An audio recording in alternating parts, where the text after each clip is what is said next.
Hello! ఈరోజు మనం ఒక మైండ్ బ్లోయింగ్ కథను విశ్లేషించబోతున్నాం. విజయవాడలో ఒక సాఫ్ట్వేర్ ఎంప్లాయీ జీవితంలో జరిగిన ఒక ఊహించని సంఘటన ఇది.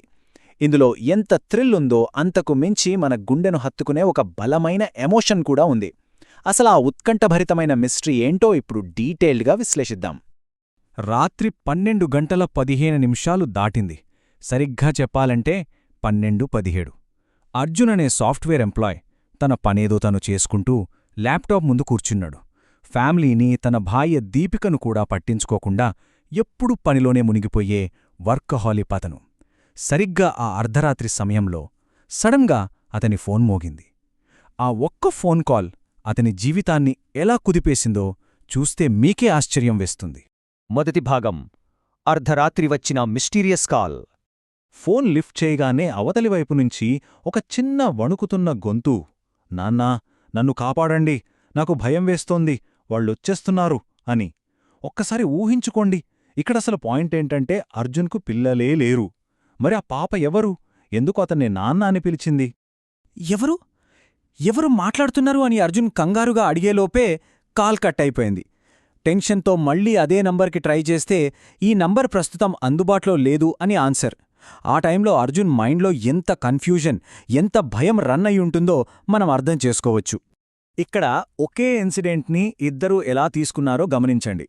అర్జున్ వెళ్లి తన భార్య దీపికకు చెప్తే ఆవిడ చాలా లైట్ తీసుకుంది. ఏదో ప్రాంక్ కాల్ అయ్యుంటుందిలే, పడుకో అంది. కానీ నెక్స్ట్ డే ఆఫీస్కి వెళ్తూ ఆ నంబర్ని ట్రూకాలర్లో సెర్చ్ చేసిన అర్జున్కి మైండ్ బ్లాక్ అయింది. అక్కడ కనిపించిన పేరు సాన్వి. ఆ పేరు చూడగానే అతనికి మాటలు రాలేదు, చేతులు వణికిపోయాయి. ఇది ప్రాంక్ కాల్ కాదు, నమ్మలేని నిజం. రెండవ భాగం. మరిచిపోలేని గతం. అసలు ఈ సాన్వి ఎవరు? దీని వెనుక ఒక పెద్ద ట్రాజెడీ ఉంది. 5 ఏళ్ల క్రితం అర్జున్, దీపికలకు ఒక పాప పుట్టింది. ఆ పాప పేరే సాన్వి. కానీ పాపం కొన్ని వారాలకే వర్షంలో హైవే మీద జరిగిన ఒక ఘోరమైన యాక్సిడెంట్లో వాళ్ల కారు లోయలో పడిపోయింది. ఆ చిన్నారి అక్కడికక్కడే ప్రాణాలు కోల్పోయింది. ఆ బాధను భరించలేక, ఆ గతాన్ని మర్చిపోవడానికే అర్జున్ ఇలా రేయింబవళ్ళూ ఆఫీస్ పనిలో పడిపోయి తనని తాను బందీ చేసుకున్నాడు. మూడవ భాగం. వంతెన దగ్గర రహస్యం. ఆ రెండో రోజు రాత్రి మళ్ళీ అదే నంబర్ నుంచి కాల్. ఈసారి ఏమందో తెలుసా? నాన్నా, నాకు చాలా చలిగా ఉంది, మీరు నన్ను వదిలేసిన చోట ఉన్నాను అని. వెనకనుంచి భయంకరమైన గాలి శబ్దం, నీళ్లు పారుతున్న సౌండ్. ఈ మాటలో ఆ సౌండ్స్ వినగానే అర్జున్కు ఆ 5 ఏళ్ల క్రితం జరిగిన యాక్సిడెంట్ గుర్తొచ్చింది.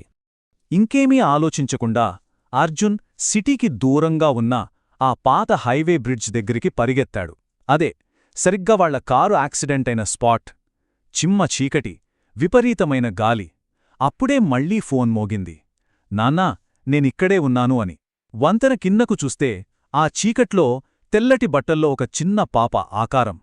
ముఖం క్లియర్గా కనిపించకపోయినా అది తన కూతురు శాన్వినే అని అర్జున్ మనస్కు బలంగా అనిపించింది. ఇక్కడే అసలైన ట్విస్ట్ ఉంది. ఆ పాప ఏమందంటే, నాన్నా, మీరా రోజు నన్ను కాపాడలేకపోయారు, కాని అమ్మను మాత్రం ఇంకా కాపాడొచ్చు అని. అంటే అప్పటివరకు ఒక అతీంద్రియ సంఘటనగా ఉన్న ఈ మిస్టరీ సడన్గా దీపిక ప్రాణాలకున్న ముప్పును చెప్పే ఒక ఎమర్జెన్సీ వార్నింగ్లా మారిపోయిందన్నమాట. నాల్గవ భాగం. ప్రాణాపాయం నుంచి రక్షణ. ఇప్పుడు అర్జున్కు క్షణాలు మాత్రమే మిగిలి ఉన్నాయి. ఆ మాట వినగానే అర్జున్ వెంటనే దీపికకు కాల్ చేశాడు. No response. ప్రాణాలు అరచేతిలో పెట్టుకుని పిచ్చివాడిలా డ్రైవ్ చేసుకుంటూ ఇంటికి వెళ్లాడు. చూస్తే మెయిన్ డోర్ తెరిచి ఉంది. లోపలికి అడుగు పెట్టగానే విపరీతమైన గ్యాస్ లీక్ వాసన. దీపిక అప్పటికే నేలపై స్పృహ తప్పి పడిపోయుంది. ఇంకేమాత్రం లేట్ చేయకుండా ఆమెను బయటకు తీసుకొచ్చి హాస్పిటల్కి పరుగులు తీశాడు. ఆ మూమెంట్లో అతని గుండె ఎంత స్పీడుగా కొట్టుకుందో మనం ఊహించొచ్చు. హాస్పిటల్లో ట్రీట్మెంట్ తర్వాత డాక్టర్ ఒక మాట చెప్పారు. ఇంకొంచెం ఆలస్యమైతే ఘోరం జరిగిపోయేది అని. ఆ మాట వినగానే అర్జున్కు అర్థమైంది. తన కూతురు శాన్వి ఇచ్చిన వార్నింగ్ కరెక్ట్ టైంకి వచ్చిందని. ఆ ఫోన్ కాల్ రాకపోయుంటే ఈరోజు తన భార్యను కూడా కోల్పోయేవాడేమో. 5వ భాగం. కంటికి కనిపించని ప్రేమ. ఈ మొత్తం ఎక్స్ప్లెయినర్లో అత్యంత ఎమోషనల్ మూమెంట్ ఇదే. డాక్టర్ మాటలు విన్న తర్వాత కన్నీళ్లతో ఉన్న అర్జున్ హాస్పిటల్ కిటికీలోంచి కారిడార్ వైపు చూస్తాడు. అప్పుడు ఆ చీకట్లో ఒక చిన్న పాప నవ్వుతో కనిపించింది. తన అమ్మానాన్నల్ని కాపాడుకున్నాననే సాటిస్ఫాక్షన్ ఆ నవ్వులో స్పష్టంగా తెలుస్తోంది. అలా నెమ్మదిగా చెయ్యూపుతూ ఆమె ఆ చీకట్లోనే మాయమైపోయింది. ఇది నిజంగా చాలా హార్ట్ టచింగ్ ముగింపు కదా. మనకు కనిపించని ప్రేమ కొన్నిసార్లు మన జీవితాన్ని కాపాడుతుంది. అవును, మరణం తర్వాత కూడా ప్రేమ అంతం కాదు అనడానికి, మనల్ని వదిలి వెళ్లిన వాళ్లు ఏదో ఒక రూపంలో మనల్ని ప్రొటెక్ట్ చేస్తూనే ఉంటారనడానికి ఈ కథ ఒక అద్భుతమైన ఎగ్జాంపుల్. సో ఇదంతా చూశాక నాకు చిన్న థాటొస్తుంది.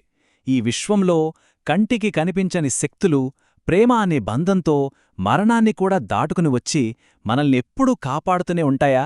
కొంచెం లోతుగా ఆలోచించాల్సిన విషయమే ఇది. అందుకే మన చుట్టూ ఉన్న వాళ్ళను ప్రేమిద్దాం, వాళ్ళతో క్వాలిటీ టైం స్పెండ్ చేద్దాం. ఎందుకంటే రేపేం జరుగుతుందో ఎవరికీ తెలీదు కదా.